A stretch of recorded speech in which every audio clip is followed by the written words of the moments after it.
আসসালামু আলাইকুম। আমি শামিমা মুহিব বলছি সানমুন হ্যান্ডিক্রাফটসে আপনাদের সবাইকে স্বাগতম।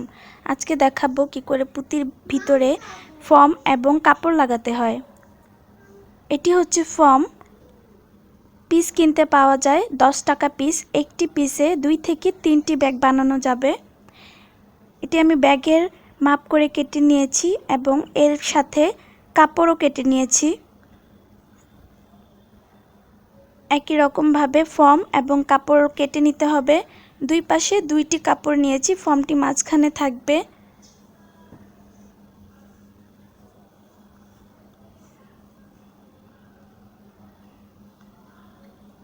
ফর্মটিকে মাঝখানে রেখে দুই পাশে কাপড় দিয়ে সেলাই করে নিতে হবে। একই মাপের কেটে নিতে হবে।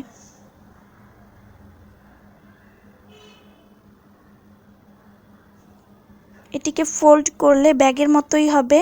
দুই পাশে 1 ইঞ্চির মতো বড় রেখে তারপরে ফর্ম এবং কাপড় কাটতে হবে।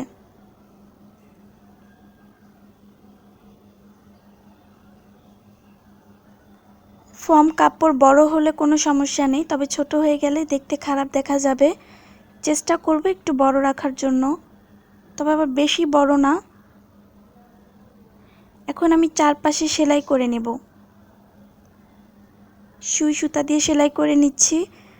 আপনারা যদি পারেন এটা অবশ্যই টেইলার্সে বা মেশিনে সেলাই করে নেবেন।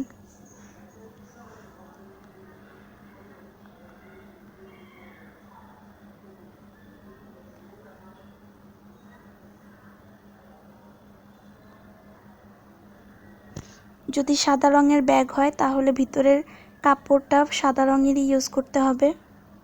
এখানে আমি সাদা কালারের কাপড় ইউজ করেছি এবং সাদা সুতা দিয়ে সেলাই করে নিচ্ছি। নর্মাল স্টিচ, কাঁথা স্টিচটাই দিব।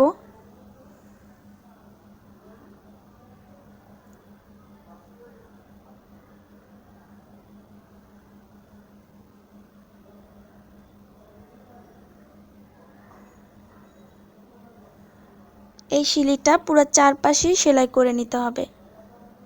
খুব কাজ ঘেঁষে একদম সুন্দর করে সেলাই করে নিতে হবে।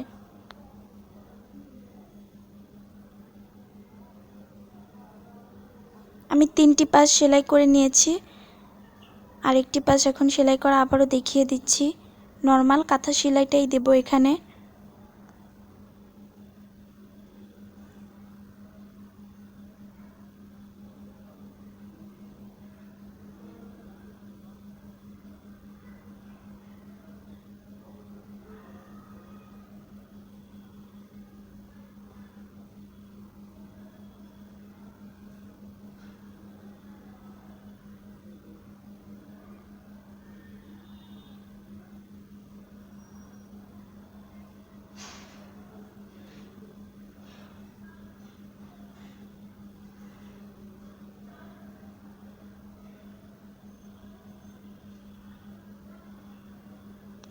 চেষ্টা করব খুব ছোট ছোট ফোঁড় দিয়ে সেলাই করে নিতে। যেহেতু এটি হাতে সেলাই করা হচ্ছে, খুব সাবধানভাবেই সেলাই করতে হবে যেন সেলাইটি খুলে না যায়। সেলাই শেষ হয়ে গেলে খুব সুন্দর করে একটি গিঁট দিয়ে দিতে হবে, যেটি আমি এখন দিব।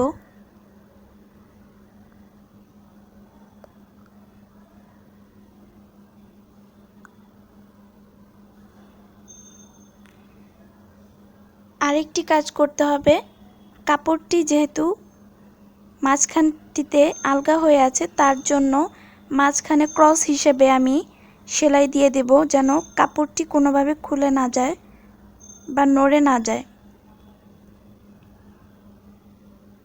আমি মাঝখানটায় বড় বড় ফোঁড় দিয়ে সেলাই করে নিচ্ছি।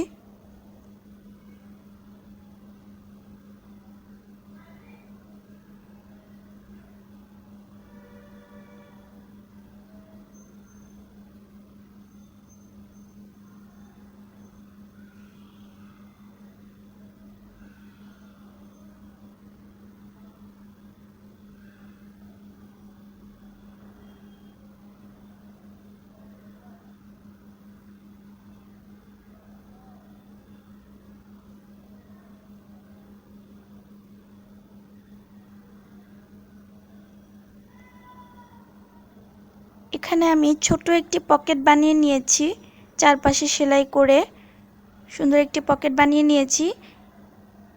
এটি কাপড়ের মানে ব্যাগের ভিতরে থাকবে। এটি অপশনাল, আপনাদের ইচ্ছা দিতেও পারেন নাও দিতে পারেন, তবে আমি এখানে দিতে চাচ্ছি তাই দিচ্ছি। তবে আপনারা যদি দেন তাহলে ইচ্ছে করলে এর ভিতরেও চেন দিতে পারেন। আমি এখানে চেনটি ইউজ করব না। এই ছোট পকেটটি এখন বড় পকেটের সাথে মানে বড় যে ব্যাগটি বানাচ্ছি এখন সেটার সাথে অ্যাটাচ করে দিব।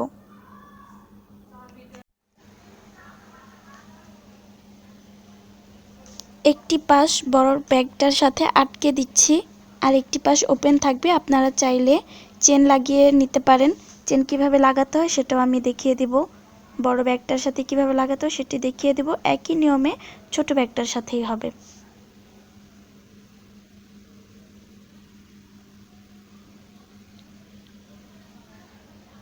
এখন গিট দিয়ে দিব।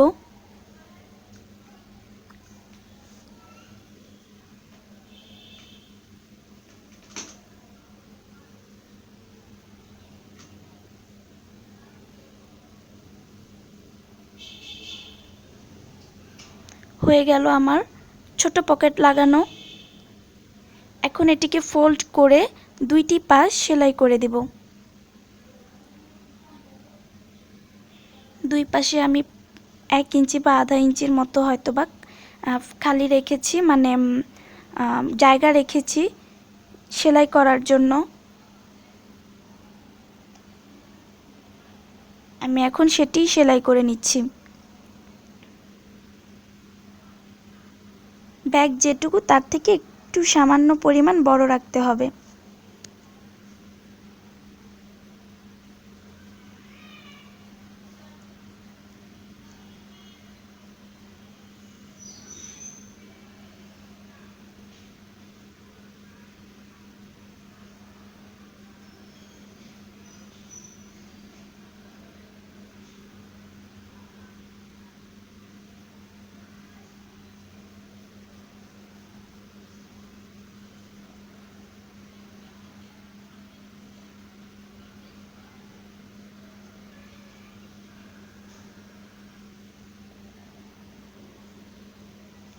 এখন গিট দিয়ে দিচ্ছি। এক পাশ সেলাই করা হয়ে গেল, একইভাবে অপর পাশটাও সেলাই করে নিতে হবে।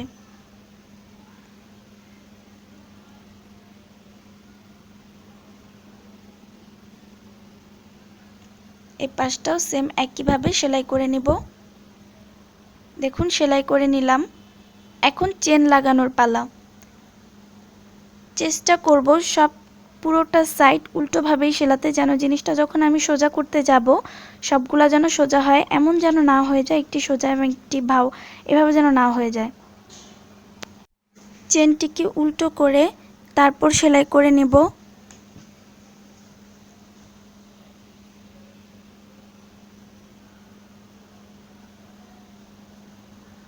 চেনের দুই পাশে যে খালি জায়গা রয়েছে সেই স্পেসটার সাথেই সেলাই করে নেব ব্যাগের সাথে। দুইটি পাশ, ব্যাগের দুই পাশ এবং চেনের দুই পাশ একসাথে ঘুরিয়ে ঘুরিয়ে সেলাই করতে হবে। আর খেয়াল রাখতে হবে ব্যাগের সাইডটা এবং চেনের সাইডটা যেন খুব ভালোভাবে লেগে থাকে, এবং দুইটি পাশে এমনভাবে লাগাতে হবে যেন কোনোটা কারোটা থেকে ছুটে না যায়, প্লাস চেনটাও যেন খুলে না আসে, সেভাবেও খেয়াল রাখতে হবে।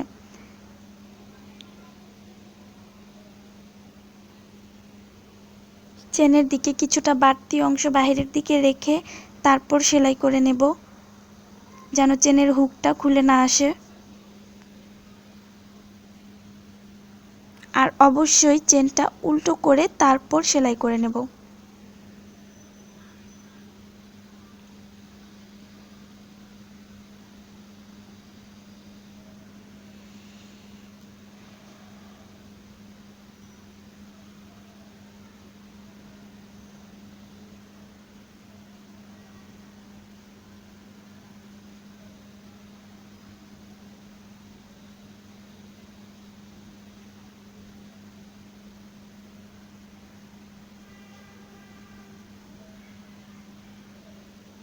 এখানেও আমি কাঁথা সেলাইয়ের মতো করে দিয়ে সেলাই করে নেব।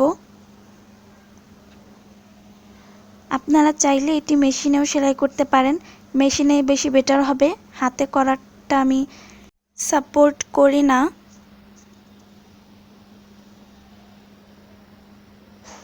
আমি এখানে হাতে দেখিয়ে দিচ্ছি, বাট আপনারা চেষ্টা করবেন মেশিনে সেলাই করার জন্য।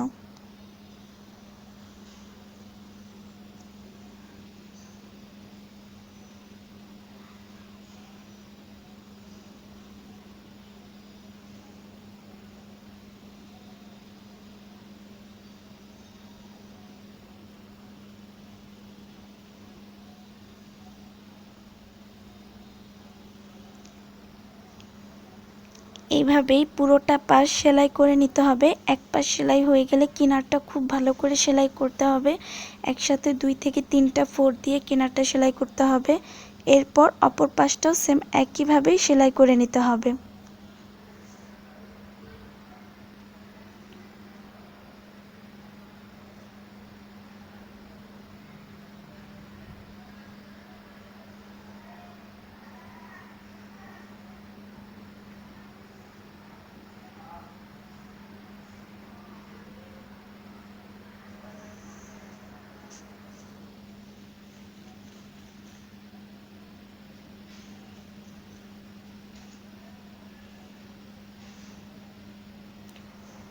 কিনার দিক থেকে 2 থেকে 3টি ফোর দিতে হবে। এখানে আমার সুতো শেষ হয়ে গেছে, তাই গিট দিয়ে দিচ্ছি। আপনারা একইভাবে অপর পাশটাও সেলাই করে নেবেন।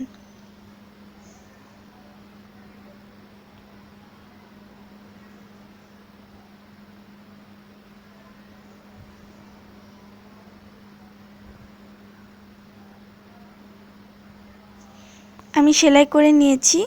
এখন চেনের যে বাড়তি অংশটুকু রয়েছে সেটুকু আমি কেটে দিব। অতিরিক্তভাবে কাটবো না, অবশ্যই 2 কিনারে মোটামুটি বাড়তি রেখে তারপরেই কাটতে হবে। এটা আমার পকেট, এই হচ্ছে আমার চেন। এখন এটিকে আমি সোজা করে দিব।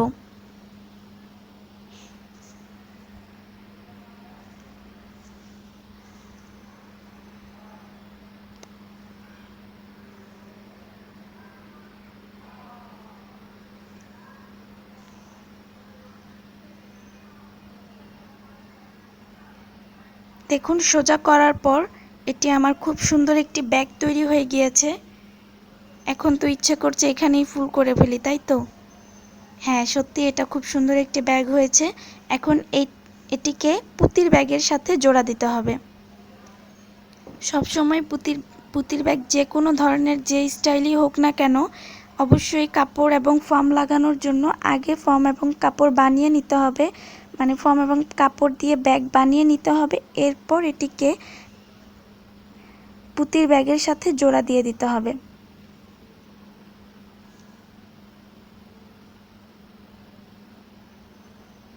দেখুন, আমার ব্যাগটি কিন্তু মোটেও ছোট হয়ে যায়নি, খুব সুন্দরভাবে পারফেক্ট হয়েছে। আপনারা চেষ্টা করবেন সেভাবেই করার জন্য।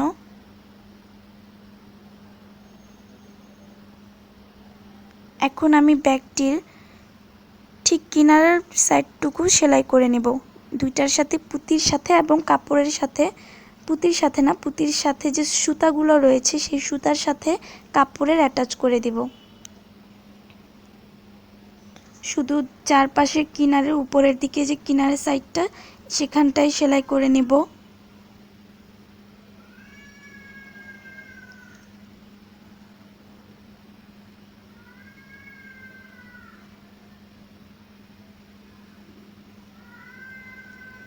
এক্ষেত্রেও আমি একই কথা বলবো, কিনারের দিকটা খুব সুন্দর করে অ্যাটাচ করে নিতে হবে, কারণ কিনারের দিকটা খুলে যাওয়ার খুব চান্স থাকে। খুব সুন্দর করে কিনারটাই ভালো করে করতে হবে। পুঁতির ভিতরে আমি সুই ঢুকাবো না, সুইটা ঢুকবে সুতার ভিতর দিয়ে। রক সুতার এক পাশ থেকে অপর পাশে সুতা যাবে এবং কাপড়ের ভিতর দিয়ে সেম কাঁথা শিলির মতোই ফোর হবে।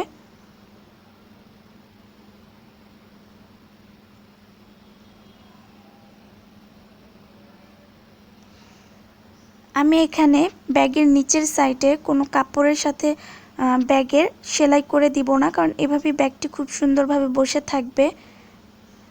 তবু আপনাদের যদি ইচ্ছে করে আপনারা একই নিয়মের নিচের সাইডেও সেলাই করে নিতে পারেন। আমি এখানে শুধু কিনারের সাইডটুকু, উপরের সেটুকুই খুব ভালো করে সেলাই করে নিব, যার জন্য আমার নিচের সাইডে সেলাই করার কোনো প্রয়োজন হয়নি। এইভাবেই ব্যাগটি তৈরি হয়ে যাবে। কিভাবে ফর্ম এবং কাপড় লাগাতে হয় আশা করি আপনারা খুব ভালো শিখতে পেরেছেন। যদি আমার ভিডিওটি খুব ভালো লেগে থাকে তাহলে অবশ্যই আমার চ্যানেলে সাবস্ক্রাইব করবেন, লাইক করবেন এবং আমার ভিডিওটি কেমন লেগেছে তা জানিয়ে অবশ্যই কমেন্ট করবেন। আর এই ভিডিওটি খুব বেশি বেশি করে শেয়ার করবেন যেন সবাই এই ভিডিওটি দেখে শিখতে পারে। খুব সুন্দরভাবে ব্যাগটি কমপ্লিট হয়ে গেল। আমার ভিডিওটি দেখার জন্য সবাইকেই ধন্যবাদ।